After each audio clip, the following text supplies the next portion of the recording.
Hello दोस्तों, मैं ससन sir आपका स्वागत करता हूं अपने यूट्यूब चैनल गंगा पार जंक्शन 2.0 पर। संविधान में आप लोगों को मैंने अपना एक वीडियो दिया है, उसके बाद पार्ट 2 हमारा शुरू हो रहा है आज। आप लोग इसको ज़्यादा से ज़्यादा देखिए और कमेंट कीजिए, हमारे इस चैनल को सब्सक्राइब करें। तो हमने अपने पिछले वीडियो में आपको पढ़ाया था कि मॉन्टेग्यू चेम्सफोर्ड सुधार अधिनियम, यहाँ से हम शुरू करेंगे आज। इससे पहले हमने पढ़ा दिया है पार्ट 1 में। आप देखिए पार्ट 2 में मॉन्टेग्यू चेम्सफोर्ड सुधार अधिनियम में क्या क्या हुआ। इस समय भारत में जो लॉर्ड था वो चेम्सफोर्ड था। आप लोग समझते चलिए, हमने ज़्यादा से ज़्यादा मोस्ट पॉइंट ही रखे हैं, वही आप लोगों को समझाएंगे। देखिए, जो इस अधिनियम के तहत किया गया उसमें देखिए, सबसे पहले राज्य में द्विसदनी व्यवस्था की गई। उसके बाद राज्य में द्वैत शासन की नींव रखी गई। तो राज्य में द्वैत शासन की जो नींव रखी गई उसका श्रेय जाता है आपका लियोनेल कार्टेज को। ये क्वेश्चन बहुत ही इंपॉर्टेंट है कि राज्यों में द्वैत शासन की जो नींव रखी वो किसने रखी, तो लियोनेल कार्टेज ने रखी। इसके बाद क्वेश्चन कभी कभी ये भी आ जाता है कि लियोनेल कार्टेज की निम्न में से कौन सी पुस्तक है।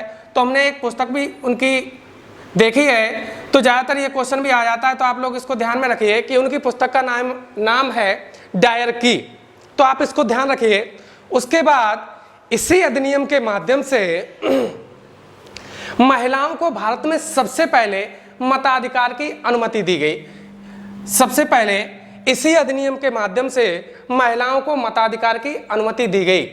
उसके बाद आप लोग समझिए कि भारत में सबसे पहले जो चुनाव कराए गए वो सांप्रदायिकता के आधार पर सिक्कों पर इन चुनाव को कराया गया। ये पॉइंट हमने लिखा हुआ है, आप लोग इसको देखिए। सांप्रदायिकता के आधार पर सिक्कों पर चुनाव व्यवस्था लागू की गई। उसके बाद क्या किया गया, इसी अधिनियम के माध्यम से भारत सचिव जो होता था, जो वायसराय की कार्यकारिणी होती थी, उसमें एक भारत सचिव होता था। तो भारत सचिव के भार को कम करने के लिए एक हाई कमिश्नर के पद का गठन किया गया भारत में। आप लोग जरा ध्यान से पढ़िए, इसको समझने की कोशिश कीजिए कि भारत सचिव जो होता था, वायसराय की कार्यकारिणी में एक भारत सचिव होता था, उसके भार को कम करने के लिए एक हाई कमिश्नर के पद का सृजन किया गया, जो कि 1919 के अधिनियम के माध्यम से ही ये हाई कमिश्नर का पद रखा गया। इसको ध्यान रखिए आप लोग। उसके बाद इसी अधिनियम के माध्यम से केंद्र व राज्य की शक्तियों का बंटवारा कर दिया गया। केंद्र व राज्य की शक्तियों का बंटवारा किस अधिनियम के तहत किया गया, ऐसे करके क्वेश्चन आता है। तो आप लोग ध्यान रखिए कि मॉन्टेग्यू चेम्सफोर्ड सुधार अधिनियम के माध्यम से केंद्र और राज्य की शक्तियों का बंटवारा कर दिया गया। इसके बाद आप लोग समझिए कि फिर आता है भारत सरकार अधिनियम 1935, जो कि सबसे बड़ा अधिनियम था। इसमें लगभग क्या कहें तो 321 अनुच्छेद, 14 भाग और 10 अनुसूचियां थीं। भारत सरकार अधिनियम 1935 में 321 अनुच्छेद, 14 भाग, 10 अनुसूचियां थीं। इसके बाद क्या हुआ, इसी अधिनियम के माध्यम से केंद्र में द्विसदनी व्यवस्था लागू की गई। इससे पहले क्या था कि 1919 का जो अधिनियम था उसमें आपका ये जो था द्विसदनी व्यवस्था थी, वो राज्यों में द्विसदनी व्यवस्था थी। यहाँ क्या किया गया, इस अधिनियम के माध्यम से राज्यों की जो द्विसदनी व्यवस्था थी उसको खत्म करके केंद्र में लागू कर दी गई। उसके बाद आपका आता है कि इसी अधिनियम के माध्यम से दिल्ली में एक सुप्रीम कोर्ट की स्थापना की गई, कहें तो सर्वोच्च न्यायालय की स्थापना की गई। उस समय इसे फेडरल कोर्ट के नाम से जाना जाता था। दिल्ली में सर्वोच्च न्यायालय की जो स्थापना की गई उसमें 8 सदस्य होते थे और उस समय इसका नाम था फेडरल कोर्ट। ध्यान रखिए कि दिल्ली में सर्वोच्च न्यायालय की स्थापना किस अधिनियम के माध्यम से की गई। तो आप लोग ध्यान रखिए कि 1935 के अधिनियम के माध्यम से दिल्ली में सर्वोच्च न्यायालय की स्थापना की गई, जिसमें 8 सदस्य होते थे। उसके बाद इसी अधिनियम के माध्यम से केंद्र व राज्य की सूचियों का बंटवारा किया गया। सबसे पहले जो केंद्र और राज्य की सूचियों का बंटवारा किया गया वो 1935 के अधिनियम के माध्यम से किया गया। आप लोग समझिए कि होता क्या था इसमें। कि केंद्र व राज्य सूचियां विभाजित की गई। कैसे विभाजित की गई आप लोग समझिए कि केंद्र और राज्य सूचियों का जो बंटवारा किया गया वो देखिए आप, संघ सूची में 59 विषय रखे गए, उसके बाद राज्य सूची में 54 विषय रखे गए, समवर्ती सूची में 36 विषय रखे गए। विषय तो आप लोग समझते ही होंगे कि इसमें क्या होता था कि जो नियम बनाए जाते थे, जैसे संघ सूची का कोई विषय है तो उसमें संघ सरकार ही उस पर नियम बना सकती है, राज्य सूची का कोई विषय है तो राज्य सूची ही उस पर नियम बना सकती थी, समवर्ती सूची का कोई विषय है तो उसमें क्या था कि केंद्र और राज्य दोनों बना सकते थे, लेकिन इसमें केंद्र का लागू होता था। अगर कोई एक ही विषय है उस पर दोनों ने नियम बनाए हैं तो आप लोग समझिए तो उस पर संघ का नियम लागू होगा। तो जैसे हम समझते हैं कि संघ सूची का कोई विषय ले लो, जैसे संघ सूची का विषय रेलवे, आप समझिए रेलवे आपकी संघ सूची का विषय है, सेंट्रल गवर्नमेंट है, यानी कहने का मतलब संघ सूची का विषय रेलवे। कई सारे नियम हैं जो आप देखिए विषय हैं जो आपके संघ सूची के विषय हैं।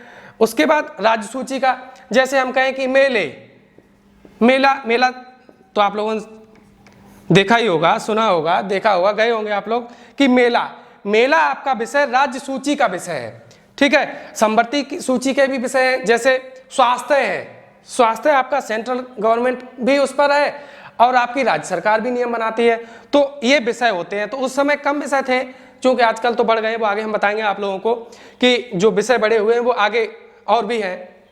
उसके बाद आता है आपका क्रिप्स मिशन। क्रिप्स मिशन 1942 में भारत में आया। इस समय क्या था कि 1942 में भारत का जो वायसराय था वो लॉर्ड लिनलिथगो था। आप लोग ध्यान रखिए, कभी कभी क्वेश्चन भी पूछ लेता है कि भारत में 1942 में क्रिप्स मिशन के समय वायसराय कौन था, तो लॉर्ड लिनलिथगो था, ठीक है। तो इसके माध्यम से आप लोग देखिए कि दो चीजें की गई, क्या क्या कि भारतीय संविधान का निर्माण भारतीयों द्वारा निर्वाचित संविधान सभा करेगी। क्रिप्स मिशन जो आया उसने सबसे पहले दो नियम दिए। पहला नियम क्या कि भारतीय संविधान का जो निर्माण होगा वो भारतीय संविधान सभा के द्वारा होगा। आप लोग समझने की कोशिश कीजिए कि दो नियम दिए इसने, क्या क्या। पहला तो भारतीय संविधान का जो निर्माण होगा वो भारतीय जो संविधान सभा बनेगी उसके द्वारा भारतीय संविधान का निर्माण होगा। उसके बाद आप दूसरा देखिए, सभी देशी रियासतों को मिलाकर एक संघ का निर्माण किया गया। यानी उस समय क्या होता था कि भारत में देशी, काफी जो भारत था वो बटा हुआ था, देशी रियासतें थीं, कुछ प्रांत थे जहां पर राजा महाराजा शासन करते थे, उनको इकट्ठा किया गया। यानी देशी रियासतें और प्रांतों को इकट्ठा करके संघ का निर्माण किया गया। यानी कहने का मतलब है कि भारतीय संविधान की पृष्ठभूमि तैयार हो रही है। आप लोग समझिए कि मतलब एक भारत को एकजुट किया गया। उसके बाद आया कैबिनेट मिशन 1946। आप लोग जरा ध्यान दीजिए कि कैबिनेट मिशन कब आया, क्वेश्चन खूब आता है। तो आप देखिए कैबिनेट मिशन जो आया वो 1946 में आया। इसने क्या किया, इसमें 3 सदस्य थे। देखिए कौन कौन 3 सदस्य थे, पैथिक लॉरेंस और आपका था एबी अलेक्जेंडर,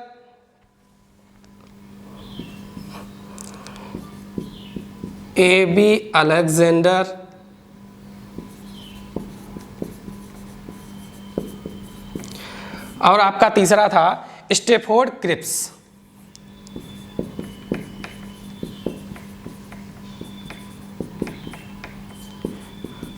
ये तीन सदस्यीय था, इसमें ये अध्यक्ष था।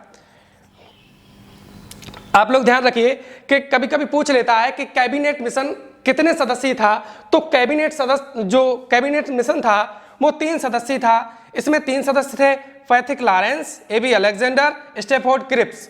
इसने क्या किया, इसने ये कहा करके कि संविधान की जो राय दी उसमें इसने ये कहा करके कि संविधान सभा का जो एक सदस्य होगा वो 10 लाख की जनसंख्या का नियंत्रण करेगा। संविधान सभा का एक सदस्य 10 लाख की जनसंख्या का नियंत्रण करेगा, ये सबसे पहली उसकी राय थी।